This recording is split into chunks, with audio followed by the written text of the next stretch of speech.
Well, welcome to the May edition of Poets Had Something to Say. I'm your host, Jeffrey McAndrew.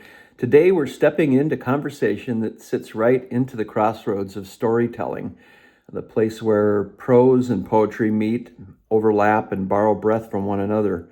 This month, we're honored to welcome Karl Stewart. He's a novelist, teacher, veteran, and writer whose work carries the weight of lived experience. Karl's stories move with the rhythm of memory and the honesty of someone who has spent a lifetime paying attention. Whether he's writing about the hills of West Virginia, the echoes of war, maybe the fragile terrain of childhood, his prose has a poetic undercurrent that refuses to stay quiet. And in this episode, we will explore how prose and poetry are not distant cousins at all, but close companions. Two forms shaped by the same impulse to witness, to remember, to make sense of what it means to be human. Karl and I will talk about how narrative becomes music, how a single image can anchor a whole chapter. Karl Stewart joins us from Ripon today. And welcome to the show. Thank you. It's nice to be on. Thank you for having me, Jeff.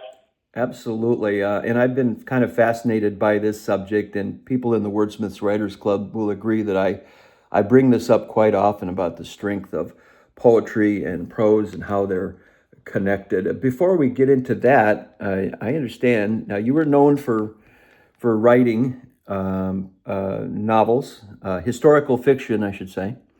But you also have some poetry that you don't share all the time, but you've been gracious enough to share it with us today. Would you like to start us off with a poem?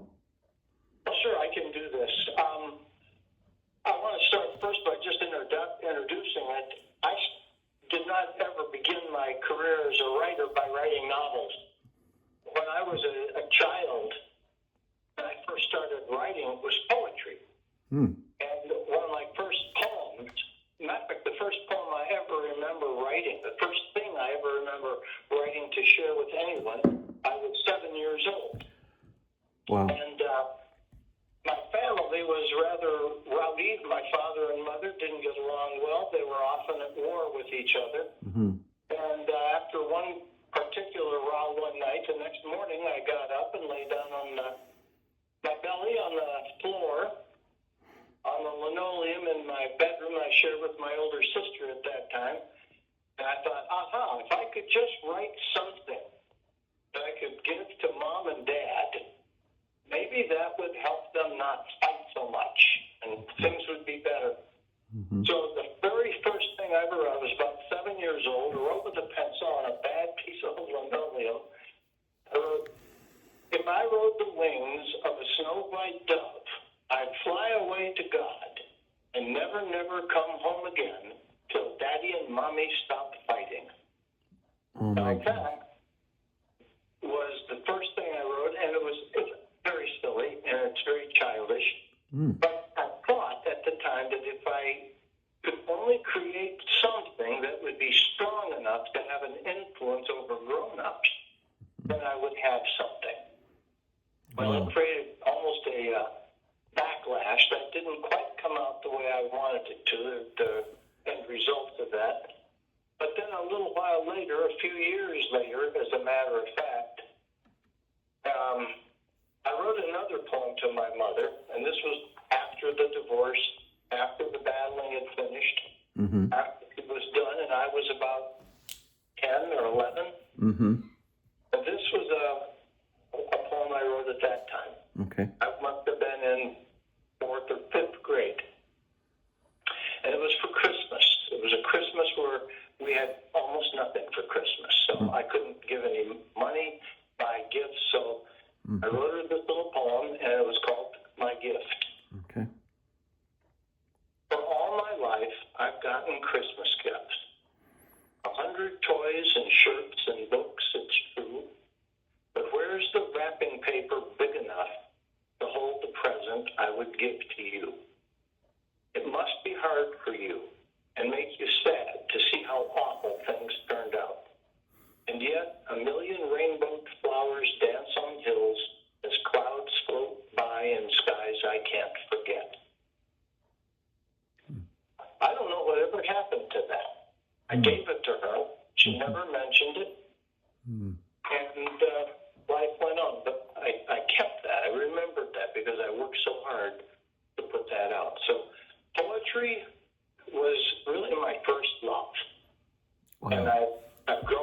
of that, I've written probably thousands of poems, some of which I've actually kept. That's probably something not a lot of people know about you, and that thank you for sharing those very sensitive poems. We think sometimes that poets have to be old people, white-haired, Yeah. look like old Karl Sandburg or Robert Frost or somebody. But here's another little poem that I ran across that I really liked. And it was written by a 7-year-old child. Okay. Okay? This was written by a fellow who became a poet, but at the time he was just a child. Let's see. There it is. I go. But you don't have to be old and studied. Oh, I'm on the wrong page. No wonder. I should go to the right page. There it is.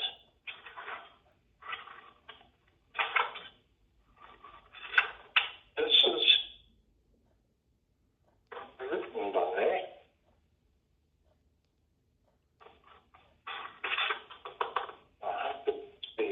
I can't locate it right now. It was Well, we can written by a fellow. Okay, we can get back to that 7 years later. old, but I can't recall it right now, and I can't find the page. Well, let's save that. Poetry was often a young person's toy. Okay. We can save that for later. If you find it later, we can do that later in the show. Sure. I'm sure it'll pop up. Yeah, wonderful. Well, thanks for sharing all of that. And you talked, and we emailed each other a little bit before the show, and you also told me about Edgar Allan Poe and Karl Sandburg, and the effect that has had on you too. Yes. We think oftentimes in categories, don't we, Jeff? Yes. We think, well, if you write poetry, you can't write prose. Mm-hmm. If you write a novel, you certainly can't be very adept at short stories or whatever. We just love to do that. We're humans and we categorize everything. Mm-hmm. But when I was a young boy, one of my first books that got me in love with history, and I taught history for years. Mm-hmm. One of the reasons why I think was the good writing of a poet named Karl Sandburg, who wrote a 3-volume biography of Abraham Lincoln. And I thought it was beautiful. I thought that the writing in there, I still have those old copies of his old yellow-paged books now sitting on my shelf. Sandburg, everybody knows about Chicago and some of his more famous poems. But this is just a passage from his book, the second volume, The Warriors, about Lincoln. Okay. And it's writing like this, although it's prose. There are poetical connections all over in it. It says this is a couple sentences. Speaking of Lincoln, he had stood that day, the world's foremost spokesman of popular government, saying that democracy was yet worth fighting for. What he meant by a new birth of freedom for the nation could have 1,000 interpretations. The taller riddles of democracy stood up out of the address. It had the dream touch of vast and furious events, epitomized for any foreteller to read what was to come. His cadences sang the ancient song that where there is freedom, it has fought and sacrificed for it, and that freedom is worth men's dying for. That's beautiful. If you're a young person and you read those verses and you're not absolutely inspired, then you're just breezing through. Absolutely. Definitely freedom is worth fighting for. And said beautifully there. Our guest is Karl Stewart, and he is a Wisconsin author. We're honored to have him on the show. We're talking about the connection between prose and poetry and other subjects that come up. Feel free, as you're listening to the show, you leave comments down on the bottom there, and very welcome. So when you write, Karl, do you think in images, or do you think in cadences or rhythm, or you might be if you're writing and you feel like you've really got the muse with you, is there sort of a different gear you go into, like sort of a poetic gear? Sometimes, Jeff, you'll sit at the computer trying to write a chapter, Mm-hmm. and it's dry. There was one of my favorite poets was a fellow of English pastor, Jared Manley Hopkins, Yes. who wrote, "Lord, give my roots rain," when Mm-hmm. he felt dry. Okay. And sometimes I think every writer feels that way. You just feel dry, and Yes. you feel like you could use some good rain. Oh, yes. And sometimes, on the other hand, you'll sit and you'll get the muse. You'll be there, and you'll write, and suddenly hours go by, and you stand up and your back hurts. Mm-hmm. And those don't always come at the same time. Sometimes you wake up in the morning and you'll hear a song, and you'll turn to your wife and say, "Have you ever heard that song before?" And you hope she says no, Mm-hmm. because you just heard it. Mm-hmm. That happens. I think that poetry and prose are definitely connected. With me, the words really matter. I think of the images. When I'm thinking of a chapter, for example, in a book, I'm thinking, where is this? When is this? How would this person feel? What's going on? What sort of language would he or she use? What sort of words? And you do have to be in touch with it. If I wrote a story like Up Harvey's Creek, Mm-hmm. you referenced, Yes. and had a 12-year-old boy, in this case, at Harvey's Creek, he's still only 11, I think, Mm-hmm. narrated, and he sounded like a college professor, Yeah. or a grown-up, or anybody else. It wouldn't work. It wouldn't be wrong. In poetry, you have to find the voice. Mm-hmm. And in prose, to write well, you have to find a voice. I cannot tell you how many times I've started a novel, Jeff, Mm-hmm. and there's a dialogue between, I don't know, anybody, and I have to keep looking at the tags to find out who's talking. Mm-hmm. He said, she said, that whoever, because they all have the same voice. Mm-hmm. Right. And then I put that book aside. It just isn't enough, because everything starts with characters, and characters have their personalities. But I believe that very strongly. I do see the images, and you do have to work with the words. Here's a poem I wrote a little while ago. Okay. I was thinking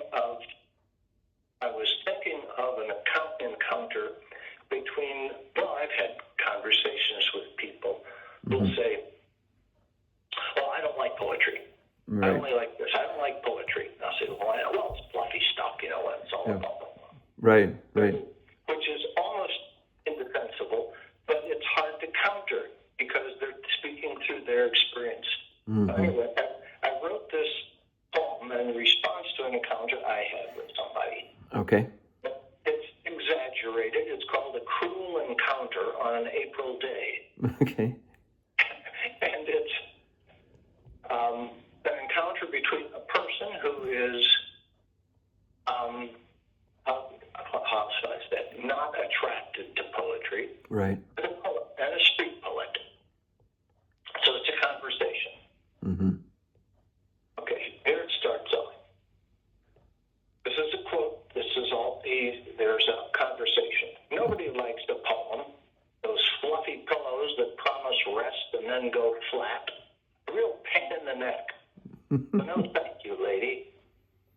April's hawk swooped through concrete canyons and sank its talons in my too cold flesh. Still the poet stands in my path and speaks. My poem is not like that. I must insist. It'll slash and stab. Damascus steel that cuts marrow of heartfelt things. My verse bleeds truth. Her eyes dart left and right, pleading with me to understand her plight. She lifts her open hands and sighs. It's free. I study her watery eyes and dab my runny nose on the sleeve of my coat. Her shoulders sag. It cries to be released. I cannot keep it locked away inside. It needs a home beyond me. Take it, please. I pause to think and watch this poet sink in her unshared despair. It makes me mad how she presumes to penetrate my world. I shake my head to rouse my mordant wit and lift her chin. I whisper in her face. Nobody wants your cotton candy clouds that make them hope or pry their secret space. That's why, my dear, nobody likes a poem. Wow. And that was that. That's awesome. Was that recent? Based on a recent encounter? Did you say? Yeah. But you never know where things are going to come from. Some things you hear and you talk and you speak and you just get bothered by it. Mm-hmm. And writing poems or writing songs are releases. Yeah, they are. In my latest poetry book, Tapestry of Moments, one of my poems actually started off with I saw a post on Facebook about this woman who was like a friend of a friend, but she went on like a page or two about how she lost her chapstick, and she was so upset about the chapstick and so obsessed about the chapstick. Thought everybody should know about the chapstick being lost. On and on and on and on. And you know how we have to share everything these days, right? And so then I got this notion to write a poem called "The Chap Who Lost His Chapstick." So, and but that was a freeing type of thing. Like this woman is like, I do not like this, but this is a way to release my feelings about it, I guess. But anyway, Karl Stewart, I think we're going to break this up into 2 shows. It's if you're okay with that, we're gonna continue this conversation later this year, Karl Stewart, and in that show we're going to talk more about his Seabird saga, Charlie's Wings, and more poetry from Karl Stewart.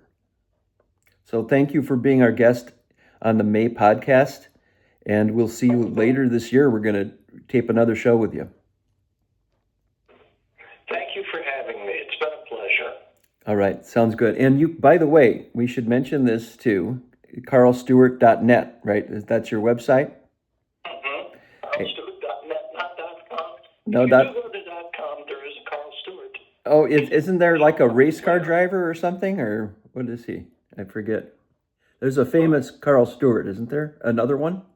Yeah, that's what I was just saying. If you go to karlstewart.com, you'll probably find a hockey player. He's a professional hockey player from Montreal. Hockey. And one person emailed me once and said she contacted my website, but all there was hockey. Okay. It obviously gone to .com instead of .net.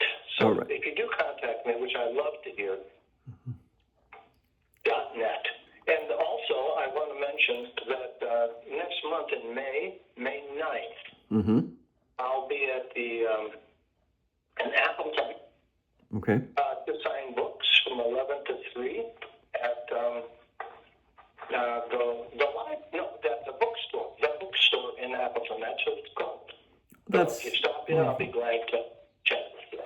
That is wonderful. And I think both you and I shared the experience of being at Chapter 52 in Fond du Lac recently. And I want to thank the library staff. They were so friendly out there, and sold quite a few books out there. My new book, Tapestry of Moments, and that was really a great experience. So if you're an author or you're a poet, contact the Fond du Lac Library. They are fantastic. So, all right, Karl, thank you very much, and thanks for being our guest on the May show, and we will see you down the road. Thank you. Goodbye. Thank you.